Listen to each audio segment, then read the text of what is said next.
Thanks for joining us. You've been watching all day of day 4 in the trial of former Grand Rapids police officer Christopher Schurr. He's charged with second-degree murder in the killing of Patrick Leoya. Today, we heard the last of prosecutor Chris Becker's cross-examination of GRPD Captain David Siver, and the defense called their next witness, Captain Chad McCursey, to the stand.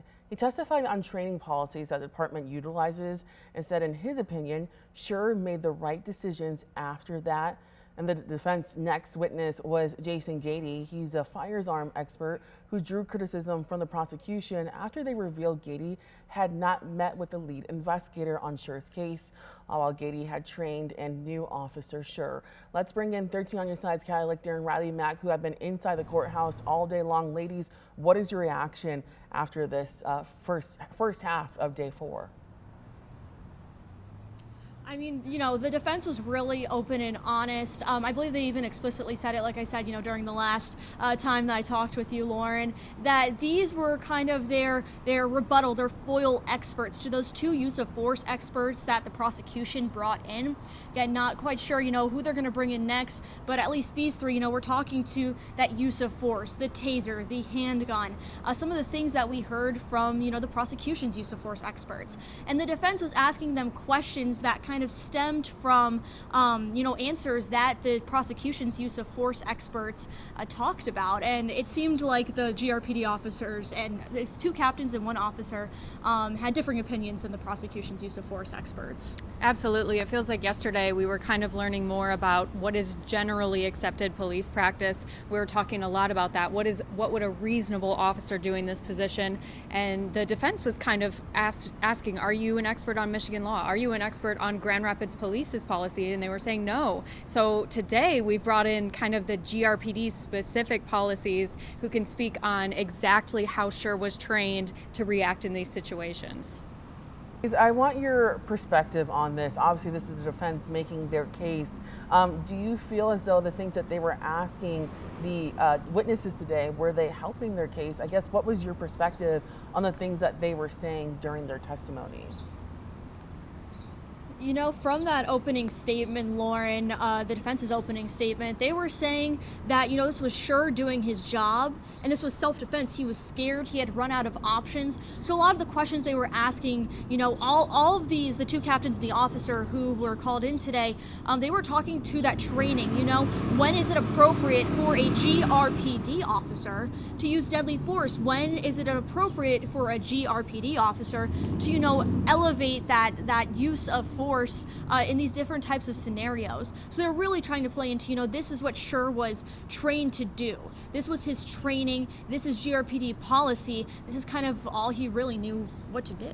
Absolutely. And I think we've heard a lot today in the courtroom this term, the totality of the circumstances. We've heard that over and over and over today from the experts in this trial who are trying to explain, you need to take into account the high stress, situation that he was in. We need to understand his exhaustion levels, even the size of the suspect. Like, these things need to be taken into account when we consider Schurr's reaction to the situation. And then you had some, really not quite explosive like we saw at the end of the day yesterday, but this heightened cross-examination by Kent County Prosecutor Chris Becker. I forgot exactly which witness it was on the stand, but Becker was kind of going through a list of different types of, tactics or actions that GRPD officers are trained to do, to get at, like, could he have done any of these other actions in that situation, or like, when is it appropriate to use these actions? So that's kind of how, Becker was cross-examining these witnesses, being like, and this is what he's trying to prove in the case, was there anything else that Schurr could have done in the situation that would have prevented him from pulling that trigger? And I wanted to ask you both, it almost sounded like each witness was an expert on a very specific thing, or they were focused on one thing. I think one person was more focused on the taser. We saw the last person more focused on firearms. Just kind of talk about the specific things you really heard today. Absolutely, yeah. I think we started today with an expert on GRPD policies, and then it was, I think, the training aspect of it, and then firearms and tasers and things like that. So each a very specific field. And I think I was most interested in the cross-examination happening of like, can you explain an exact GRPD policy on tasers? And the answer would be no, there is no exact language that talks about when to escalate from taser to gun. Yeah, I thought that was a really interesting deep diving into each field and how that relates to GRPD policy. Because I know something that the defense, and I'm sure you noticed this, Riley, you, Lauren, and the viewers at home, the experts that the prosecution called in, the defenses in their cross-examination of the prosecution's expert witnesses, they were saying they aren't experts in Michigan law. They aren't experts in GRPD policy specifically. So these 3 expert witnesses that were called in are all currently employed at GRPD in, one level or another, and they could all speak to those specific things that the experts from the prosecution were called in for. Yeah.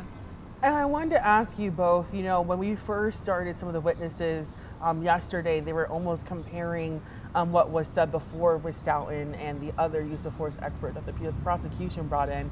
Did we see that continue? Did you see the defense kind of asking similar questions that almost, I don't want to say debunk, but also go against what Stoughton and the other use of force person were saying? Absolutely. I think they were using exact verbiage that, the people were saying, the experts were saying yesterday. I remember specifically, we really dove into the aspect of testimony yesterday from Seth Stoughton, who is an expert for the prosecution. We dove into him saying that a taser is as much of a risk to causing blindness as maybe a rock or a thumb, he said. And, today we brought that up with the GRPD policy experts and said, what's more dangerous, a thumb or a taser? What would you let your kids play with?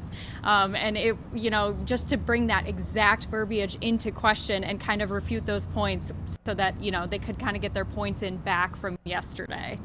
And I feel like I've been saying this a lot now, but bringing in what the defense has been trying to do to the 2 witnesses, Stoughton, prosecution witnesses, Seth Stoughton and then Nick Bloomfield.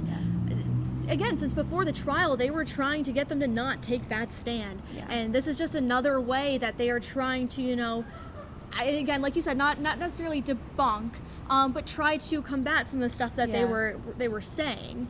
And so again, like using that exact language, bringing in those exact examples, and it's kind of laying it out for the jury, kind of synthesizing that information, putting that information together. That this is what you heard a couple of days ago. Now here's kind of the same type of circumstances today. Yeah.